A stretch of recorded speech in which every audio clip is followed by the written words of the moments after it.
Hello, my name is Caroline Asuncion, and the major live event I created as an artist manager is called A Night with Nappy Tabs. On the left is a picture of the artist I would be representing. The artist names are Napoleon and Tabitha Dumo, and they are famous hip hop choreographers. The event would be for them to showcase their old and new pieces as part of an honorary special to all they have choreographed. It will be held at the Dolby Theater in LA with dancers of their own choosing and will be filmed for DVD release. A biography of Nappy Tabs. So they met in college choreographing for a hip hop dance company called Culture Shock. They married in the late 90s and made it big as resident choreographers on So You Think You Can Dance and America's Best Dance Crew. They used these shows to expose lyrical hip hop, a form of hip hop they created that tell the audience a story. They worked with Ellen DeGeneres and Jennifer Lopez, to name a few of the famous people they choreographed for. They teach at dance conventions around the nation, and they have their own dancewear clothing line on nappytabs.com. Tabitha and Napoleon continue to wow dancers and their fans in any opportunity they can get, which is why I want to showcase their best old and new work with my event. Inspiration. This picture is from the first piece of theirs I ever saw. I instantly fell in love with this piece, the dancers, and the choreographers for sharing their talent with the world. As a dancer, I started to take hip-hop classes during undergrad. This event would be a great experience for the dancers and a way for Tabitha and Napoleon to show off their extraordinary work to the world. I believe that filming this for a DVD release is the best way to go, since Nappy Tabs would want to immortalize and keep their moment with them forever. Also, once it is on DVD, they can decide later if they want to show this performance on a television special in the future. I'm just going to let this clip play on the next slide, and it's from So You Think You Can Dance Season 6. It's a lyrical hip-hop piece performed by Mark Kanamura and Chelsea Hightower to Leona Lewis's Bleeding Love. And the story behind it is that Mark is a workaholic, and Chelsea wants him to stay with her. Here it is.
With Bleeding Love from Tabitha So, and location. Napoleon.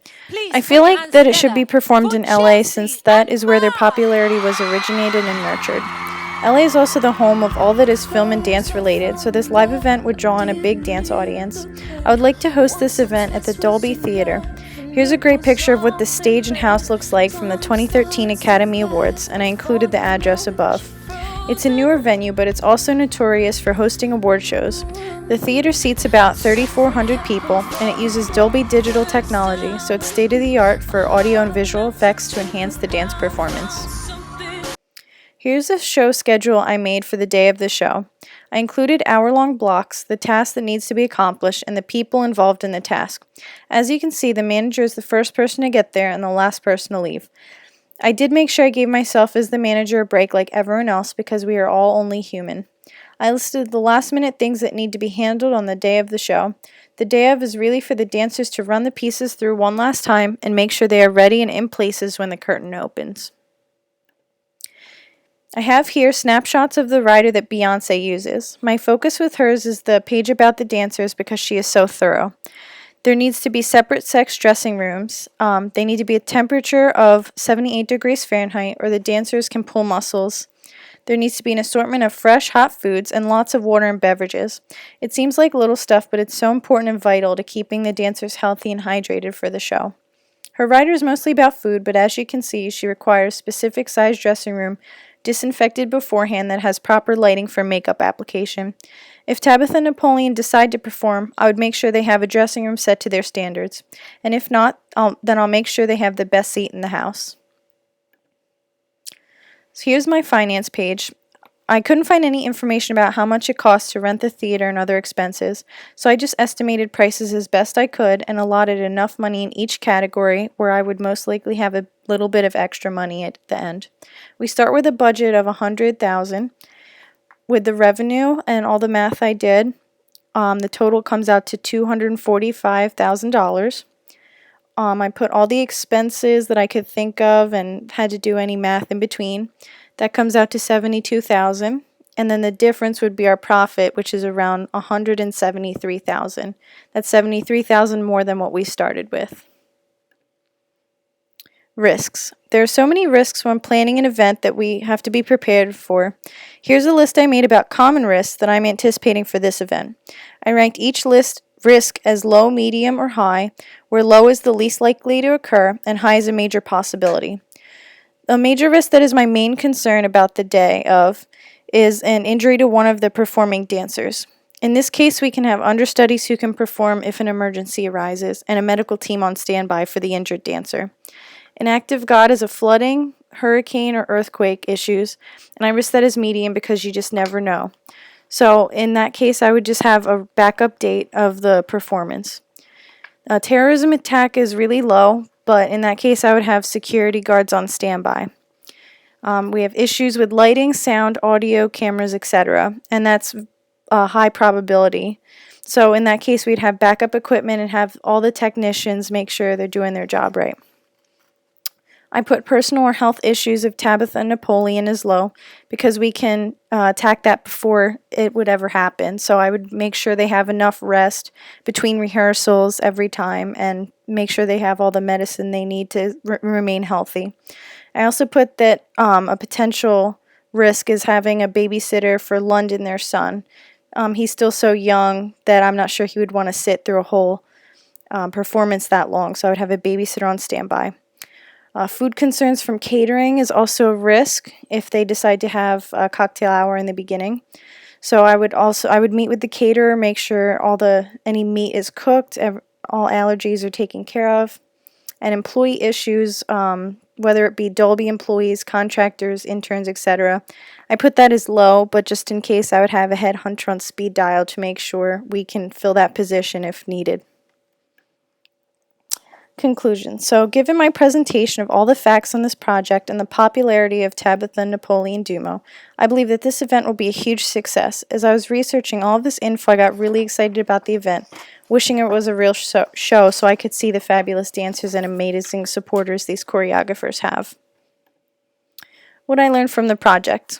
As an artist manager, you have to be aware of and know of everything. You have to know how much time the dancers need to rehearse and rest before the show, including, and you have to think of everything that can go wrong and everything that will go right. I also learned how difficult it is to deal with a budget on a large-scale event, and how important it is to have enough money on this event and still be able to pay everybody. All that can be taken care of if the manager practices good planning and organization. My high school math teacher used to say, if you fail to prepare, then prepare to fail. He's right, because that can be applied to anything we do in life. And this project gave me great insight into how much work and effort goes into a live show.